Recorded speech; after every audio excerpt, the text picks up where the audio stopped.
January 1944, a Royal Ordnance factory floor in South London, England. Workers in grease-stained overalls are lowering a gun barrel into the turret of an American-built Sherman tank. The barrel is enormous. It stretches nearly 14 feet from breech to muzzle, almost twice the length of the gun the turret was designed to carry. The breech has been rotated 90 degrees from its original orientation, because it will not fit any other way. The radio operator's seat has been ripped out. The bow machine gun has been welded shut. An armoured box has been bolted to the back of the turret to hold the wireless set that no longer fits inside. It looked wrong. It looked like a field repair carried out by men who had run out of proper equipment and were making do with whatever they had. Officers from the Ministry of Supply had already tried to kill this project twice. The Department of Tank Design had sent a formal order to stop work. The Americans had examined the concept and rejected it outright, calling it a poor design. Within 5 months, 342 of these machines would land in Normandy. Within 12 months, over 2,000 would be in service. They would fight from the beaches of Sword and Juno to the banks of the Rhine, destroy Tigers and Panthers that no other Allied tank could touch, and kill the most feared German tank commander of the entire war. Its designation was the Sherman Firefly, and it was the only Allied tank in Western Europe capable of destroying a Tiger from the front. To understand why the Firefly existed, you need to understand the problem Britain faced by the summer of 1943. Germany's Tiger I carried the legendary 88mm gun. It could destroy a Sherman at over 2,000 yards, a range at which the Sherman's standard 75mm gun could not even scratch the Tiger's 100mm frontal armour. The Panther was arguably more dangerous. Its 75mm high-velocity gun had penetration superior to the Tiger's 88, and its 80mm glacis plate, angled at 55 degrees, produced an effective armour thickness of roughly 140mm. Nothing in the Allied tank arsenal could reliably penetrate either vehicle from the front at combat range. Nothing. Britain had the gun to solve this problem. The Ordnance QF 17-pounder was a 76.2mm anti-tank weapon, already proving devastating on towed carriages in North Africa and Italy. Its standard armour-piercing round left the muzzle at nearly 900 metres per second and could punch through 150mm of rolled steel at 1,000 metres. The problem was getting it into a tank. 2 officers refused to let that problem stand. Major George Brighty of the Royal Tank Regiment, stationed at the Lulworth Armoured Fighting School in Dorset, believed the American Sherman, already proven, reliable, and available in enormous numbers through Lend-Lease, was the ideal platform. His first prototype was crude. He removed the recoil system entirely and locked the gun rigid, forcing the entire hull to absorb the firing shock. It worked, barely. Lieutenant Colonel George Witheridge arrived at Lulworth around June of 1943. A North Africa veteran who had been blown out of his Grant tank at the Battle of Gazala and declared unfit for combat duty, Witheridge had spent 6 months at Fort Knox advising the Americans on gunnery. He inspected the troubled A-30 Challenger, joined the chorus of complaints about its unreliability, and sought out Brighty to combine their efforts. The Ministry of Supply ordered them to stop. They refused. Witheridge lobbied Major General Raymond Briggs, Director of the Royal Armoured Corps, and Claude Gibb, Director General of Weapons and Instruments Production. The project received official backing.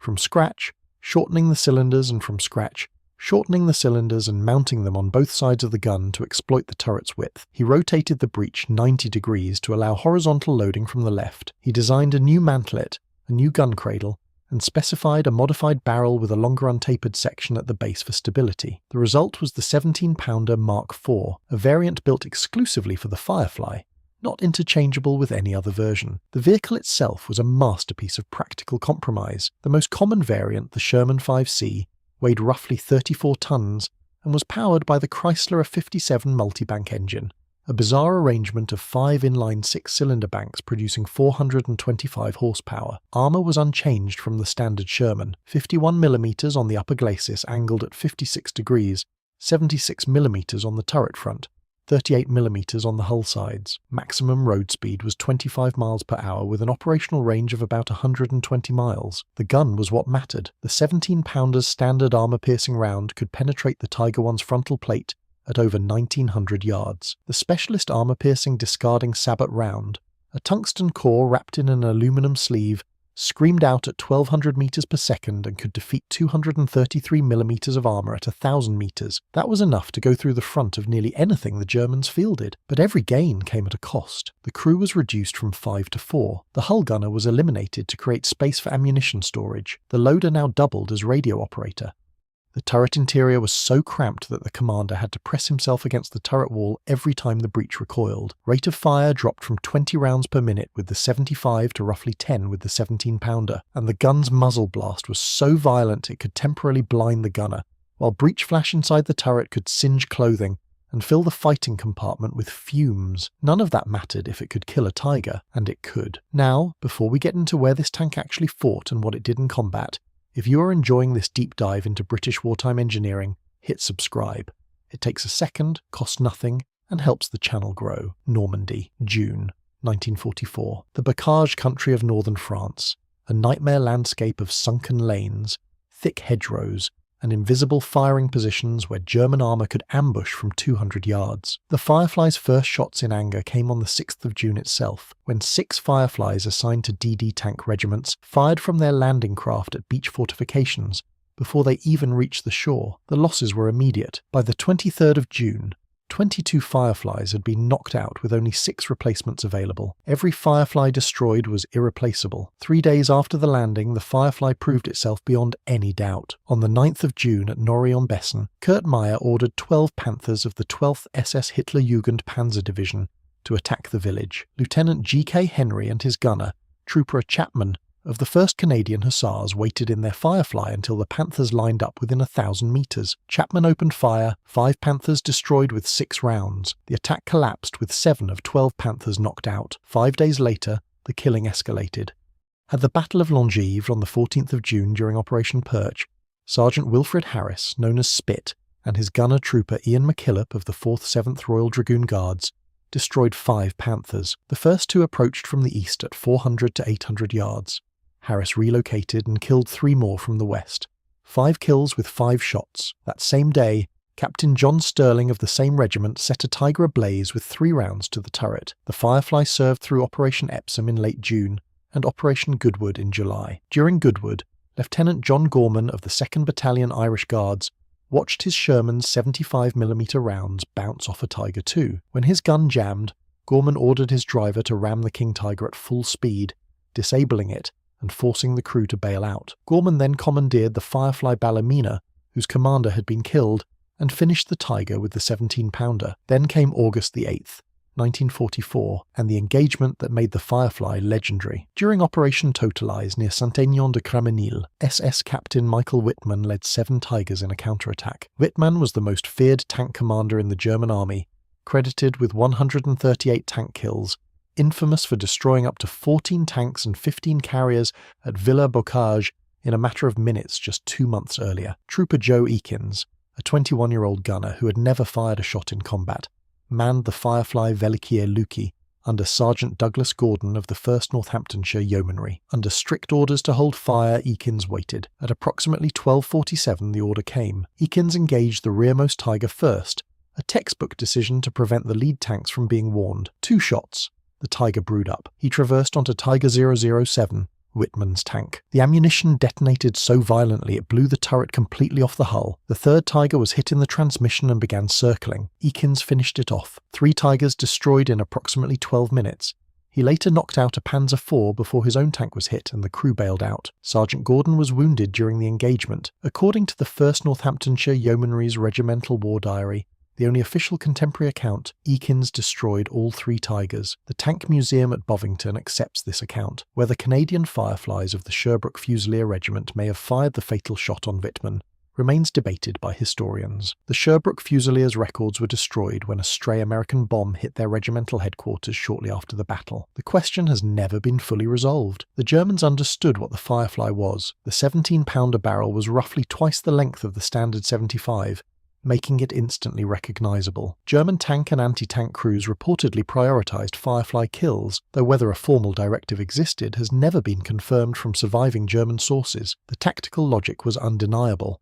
Destroy the one tank in 4 that can actually hurt you. Allied crews responded with camouflage. The most common method was countershading, painting the front half of the barrel with white on the lower portion and dark green on the upper, creating a wavy border that broke up the shadow and gave the illusion of a shorter gun from a distance. From October 1944, fake muzzle brakes were installed at the midpoint of the barrel, precisely where the standard 75 would end. At least 50 fake barrels were produced by February 1945. Despite being priority targets, Fireflies actually suffered lower loss rates than standard Shermans. A 21st Army Group report covering June 1944 to February 1945 recorded average monthly losses of 12.6% for standard Shermans versus only 6.2% for Fireflies. The reason was tactical discipline. Fireflies were held in overwatch, deployed as the rearmost tank in the troop, and commanders actively protected their most valuable asset. On paper, the American 76mm M1 gun looked comparable. In practice,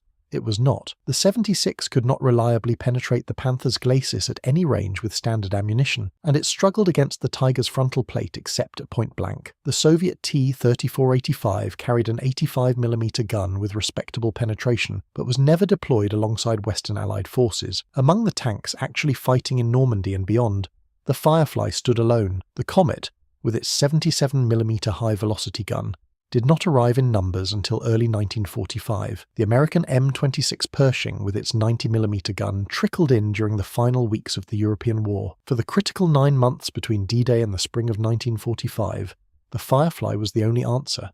Approximately 2,100 Fireflies were converted between January 1944 and May 1945. They served with British, Canadian, Polish, New Zealand, South African, and Czechoslovak forces across northwest Europe and Italy. After the war, Argentina purchased over 200 and operated them into the 1970s. Italy retained some and later sold 16 to Lebanon, where they saw action during the 1958 crisis, and again during the Lebanese Civil War as late as 1976, more than 3 decades after D-Day. Today, roughly 18 Sherman Fireflies survive worldwide. The most significant sites at the Tank Museum in Bovington, believed to be one of the earliest conversions, painted in the markings of the Guards Armoured Division from Operation Market Garden, January 1944, a factory floor in South London. Workers lower a gun barrel that is too long into a turret that is too small, inside a tank built by another country, to a specification that 2 officers were ordered to abandon. The Firefly was cramped, it was loud, its muzzle blast could blind you,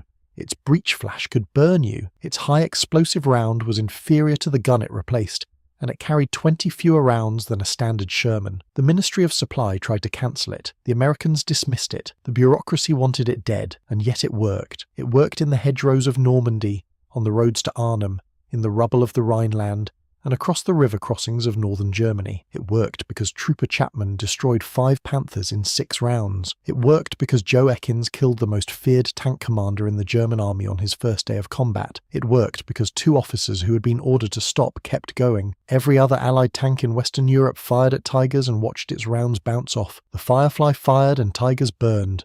That is not luck.